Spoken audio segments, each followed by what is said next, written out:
Nama Hifdatus Zulfa Hasanah dengan NIM 200108111030. Di sini saya akan menyampaikan materi tentang pengertian sejarah. Sejarah berasal dari serapan bahasa Melayu, yaitu berasal dari kata syajarah yang didapat dari bahasa Arab yang diartikan sebagai pohon, keturunan, asal-usul, silsilah atau riwayat. Kata sejarah ini masuk dalam bahasa Melayu pada abad ke-13. Lalu pada abad ke-15 sejarah masuk ke budaya barat yang membawa kata history pada bahasa Belanda, history pada bahasa Inggris yang berasal dari bahasa Yunani, historia yang berarti ilmu. Berikut pengertian sejarah oleh beberapa ahli.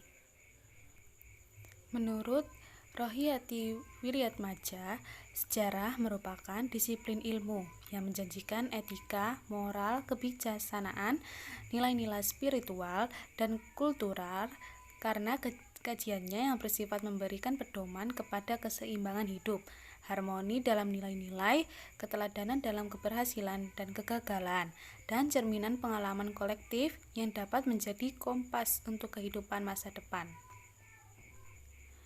Menurut Muhammad Yamin, sejarah adalah suatu ilmu pengetahuan yang disusun atas hasil penyelidikan beberapa peristiwa yang dibuktikan dengan kenyataan. Selanjutnya, menurut Aristoteles, sejarah adalah satu sistem yang meneliti satu kejadian sejak awal dan tersusun dalam bentuk kronologi. Pada masa yang sama, menurut beliau juga sejarah adalah peristiwa-peristiwa masa lalu yang mempunyai catatan, record, atau bukti yang konkret.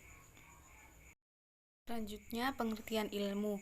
Ilmu secara literal berasal dari bahasa Arab, yaitu alima ya'lamu ilman. Arti secara bahasa adalah mengetahui atau tahu.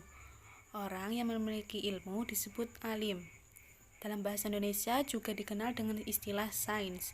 Sains merupakan serapan dari bahasa Inggris science. Kata sains juga ternyata merupakan serapan dari kata scientia dari bahasa Latin yang kata kerjanya scire, memiliki arti mempelajari atau mengetahui. Berikut pengertian ilmu oleh beberapa ahli. Yang pertama, oleh Muhammad Hatta, ilmu ialah sebuah pengetahuan yang teratur mengenai pekerjaan hukum secara kausal dalam suatu golongan masalah yang sama tabiatnya, maupun menurut kedudukannya, yang tampak dari luar maupun dari dalam. Yang kedua, menurut Asheli Montagu, menurutnya, pengetahuan dalam satu sistem yang berasal dari studi pengamatan juga percobaan untuk menentukan dasar prinsip tentang suatu hal yang sedang dikaji. Dan menurut Kamus Besar Bahasa Indonesia, ilmu bermakna pengetahuan tentang suatu bidang yang disusun secara sistematis menurut metode yang ilmiah yang dapat digunakan untuk menjelaskan dan menerangkan kondisi tertentu dalam bidang pengetahuan. Selanjutnya, sejarah sebagai ilmu. Dalam hal ini, Wainscott berpendapat bahwa sejarah merupakan disiplin ilmu, diantaranya ilmu humaniora dan ilmu sosial. Menurutnya, sejarah sebagai ilmu mempunyai 3 tujuan, yaitu merekam kebenaran tentang apa yang terjadi di masa lalu. Yang kedua, untuk membangun tubuh pengetahuan tentang masa lalu. Yang ketiga, mempelajari masa lalu melalui disiplin metodologi dengan menggunakan metode atau teknik dan sumber-sumber. Sejarah sebagai ilmu mempunyai metodologi penelitian ilmiah yang dapat dipertanggungjawabkan. Perkenalkan, nama saya Iqbal Siti Asy'ari dengan nomor induk mahasiswa 2001081110024. Hubungan sejarah dengan ilmu-ilmu lain.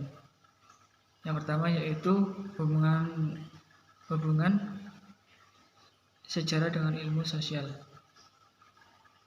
Sebenarnya, sejarah dengan ilmu-ilmu sosial lainnya seperti sosiologi, ilmu politik, dan antropologi memiliki keterkaitan satu sama lain. Hanya saja, pada sejarah lebih menekankan atau lebih fokus perhatian terhadap atau terkait waktu. Sejarah dan ilmu sosial memiliki hubungan timbal balik, di mana sejarah dapat diuntungkan oleh ilmu-ilmu sosial dan begitu pula sebaliknya. Teori-teori baru sejarah muncul karena ilmu-ilmu sosial. Akan tetapi yang harus diperhatikan adalah tujuan dari masing-masing keduanya. Jadi, untuk lebih mudahnya dalam memahami dan mengklasifikasi hubungan antara sejarah dengan ilmu-ilmu sosial adalah di mana keduanya saling menjadikan masyarakat sebagai objek kajian yang hanya terletak pada teori dan metode yang digunakan. Yang selanjutnya yaitu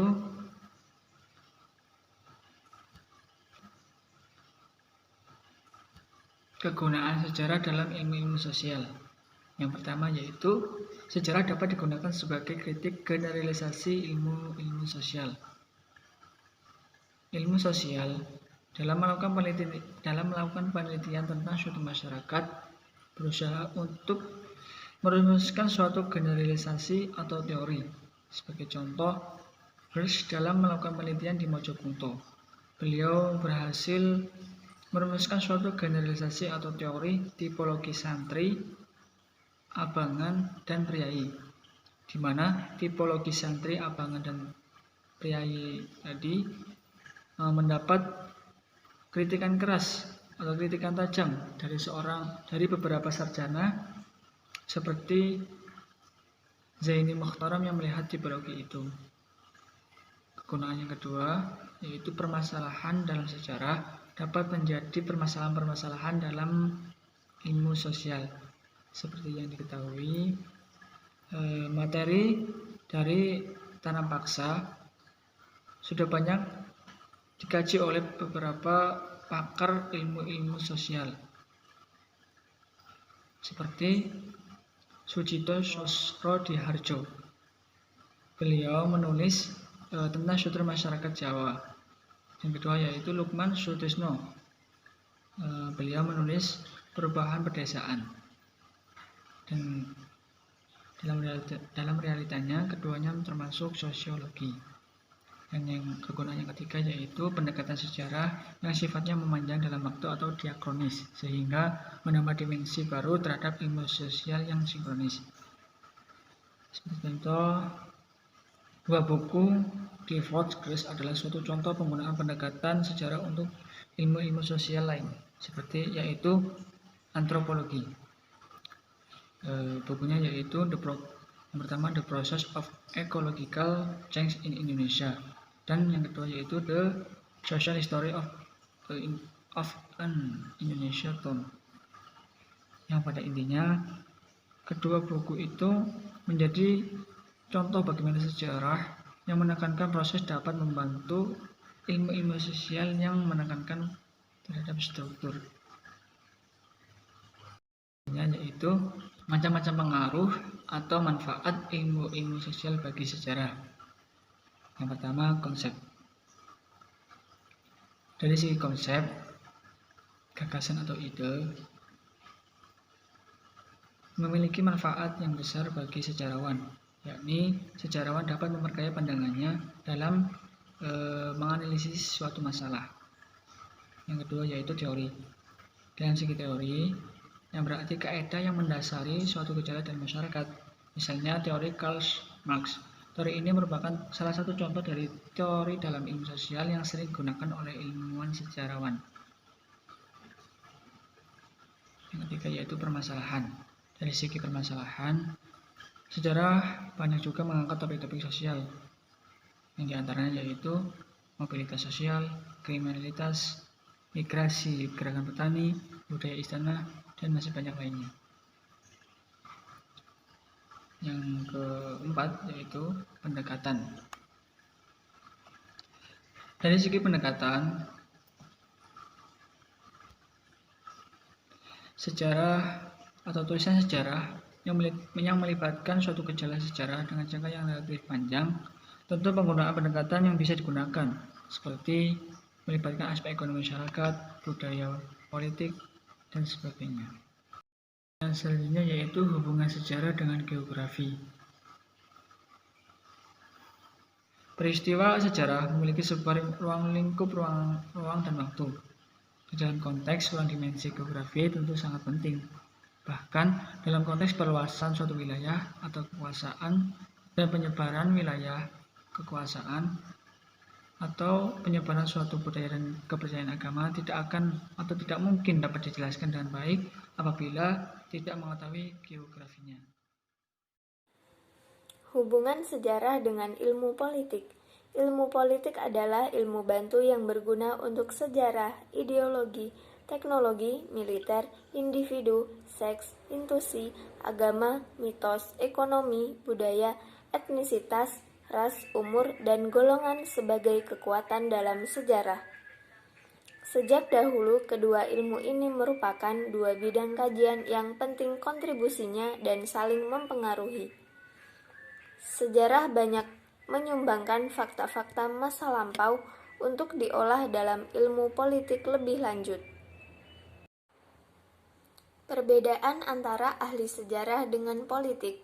Sebenarnya bahwa ahli sejarah selalu meneropong masa lampau yang menjadi sasarannya, sedangkan dalam ilmu politik sasarannya lebih ditekankan pada masa sekarang dan ke depan atau future oriented. Meriam Budiarjo 2000.217.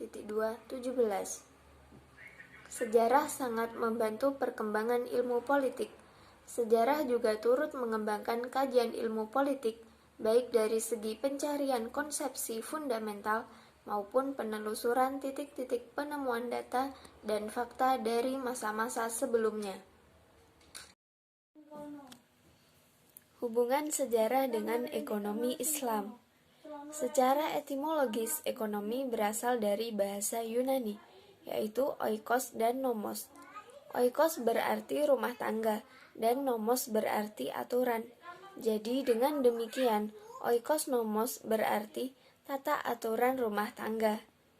Ilmu ekonomi adalah ilmu yang mempelajari hubungan antara manusia dengan benda, dan dengan segala macam aspek yang dibutuhkan. Beberapa pendapat mengenai ekonomi Islam diantaranya pendapat Manan yang mengatakan ekonomi Islam adalah ilmu sosial yang mempelajari masalah-masalah ekonomi masyarakat dalam perspektif nilai-nilai Islam. Sedangkan dalam pendapat lain, Hasanuzzaman menjelaskan bahwa ilmu ekonomi adalah pengetahuan dan aplikasi dari ajaran dan aturan syariah yang mencegah ketidakadilan dalam memperoleh sumber-sumber daya material, sehingga tercipta kepuasan manusia dan memungkinkan mereka menjalankan perintah Allah dan masyarakat. Ilmu ekonomi memang berkaitan dan sangat berdekatan dengan ilmu-ilmu sosial, seperti ilmu politik, psikologi, sejarah, dan antropologi adalah ilmu-ilmu sosial yang bertumpang tindih dengan apa yang dipelajari oleh ilmu ekonomi. Dalam kurung Samuelson. Ekonomi tidak bisa lepas dari sejarah karena perkembangan ekonomi tentunya juga bergantung pada sejarah, yang mana sejarah dimanfaatkan sebagai acuan untuk membenahi dan memperbaiki kekurangan atau problematika yang ada pada masa-masa sebelumnya. Selanjutnya, hubungan Islam dengan ilmu pengetahuan alam dalam perspektif sejarah. Hubungan yang lebih harmonis antara agamawan dan ilmuwan, temuan-temuan dalam bidang IPA dan teknologi sudah terjalin pada abad ke-20. Para ilmuwan percaya pada banyak hal yang tak terjangkau oleh indera. Contohnya seperti semesta yang terdiri dari atom-atom yang dapat diteliti lagi menjadi subatom. Ilmuwan Muslim telah banyak berjasa dalam pengembangan IPA, khususnya ilmu kimia. Para ilmuwan yang telah menerjemahkan dari bahasa Yunani dan Mesir tentunya sudah belajar dari alkimia.